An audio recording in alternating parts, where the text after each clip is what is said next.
দেশের খাদ্য, ঔষধ, কৃষি ও পরিবেশ সব খাতেই আন্তর্জাতিক মানের পরীক্ষার নির্ভুলতা নিশ্চিত করার লক্ষ্য ছিল বিআরআইসিএম-এর। রেফারেন্স ম্যাটেরিয়াল তৈরি, পদ্ধতিগত উন্নয়ন, মেট্রোলজিক্যাল ট্রেসেবিলিটি সব মিলিয়ে এটিকে বলা হয় রাসায়নিক পরীক্ষার জাতীয় মানদণ্ড প্রতিষ্ঠার কেন্দ্র। কিন্তু গত ১৫ মাস ধরে প্রতিষ্ঠানটি কার্যত স্থবির। বন্ধ হয়ে গেছে অধিকাংশ গবেষণা কার্যক্রম, অচল পড়ে রয়েছে ব্যয়বহুল যন্ত্রপাতিও।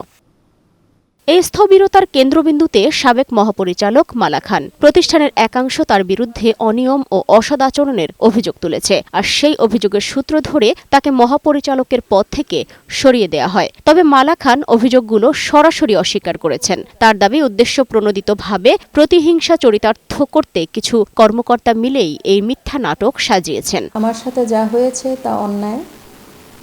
আমি যে অপরাধগুলো বা যে অভিযোগের তীর আমার দিকে ছোড়া হয়েছে সেই অভিযোগগুলো সত্য নয়, সেগুলো অসত্য এবং ভিত্তিহীন। তাদের প্রত্যেকটা অভিযোগের কিন্তু আমি আমার সপক্ষে তথ্য প্রমাণাদি দিয়ে আমি প্রমাণ করতে পেরেছি।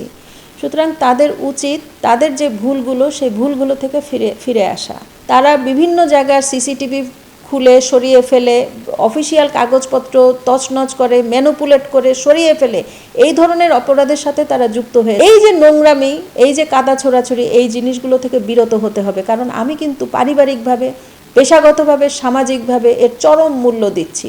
আমি এবং আমার পরিবার সম্পূর্ণভাবে সামাজিক নিরাপত্তা ঝুঁকিতে আছি, এবং যদি কোনো ধরনের কোনো দুর্ঘটনা ঘটে তাহলে কিন্তু কেউই এই দায় থেকে মুক্ত হতে পারবে না। তবে মালা খানের বিরুদ্ধে যারা প্রকাশ্যে অভিযোগ তুলেছেন তাদের সাথে এ বিষয়ে কথা বলতে চাইলে প্রত্যেকেই কথা বলতে অস্বীকৃতি জানান।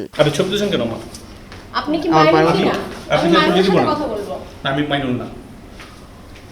আপনি গরম হচ্ছে কেন ভাই? আপনি কেন ল্যাবে ঢুকছেন কেন? আপনি গরম হচ্ছে ল্যাবে ঢুকছেন কেন আপনারা? আপনি গরম হচ্ছে কেন? এ বিষয়ে জানতে বর্তমান মহাপরিচালকের সঙ্গে যোগাযোগ করা হলে তিনি ক্যামেরা এড়িয়ে যান। পরে কথা বলতে পারলেও অভিযোগ নিয়ে কোনো স্পষ্ট বক্তব্য দিতে পারেননি তিনি। আমি তাকে ইনস্টিটিউটের প্রধান হিসেবে আমাদের বোর্ডের সিদ্ধান্তের প্রেক্ষিতে তাকে তো সাসপেন্ড করা হয়েছে, এবং ওই তদন্ত প্রতিবেদনের ভিত্তিতেই কিন্তু এটা করা হয়েছে, এবং তার বিরুদ্ধে ডিপি স্টার্ট বিভাগীয় মামলা করা হয়েছে।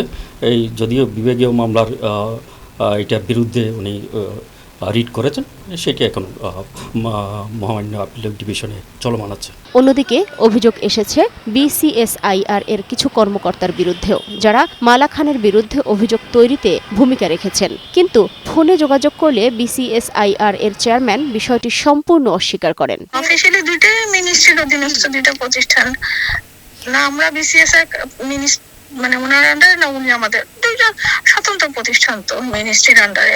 আমি তো তার প্রতিষ্ঠানে নাম দিয়ে কেমন করে আমার নাম থাকবে? আমি মানে এটা একেবারে অ্যাবসার্ড ব্যাপার।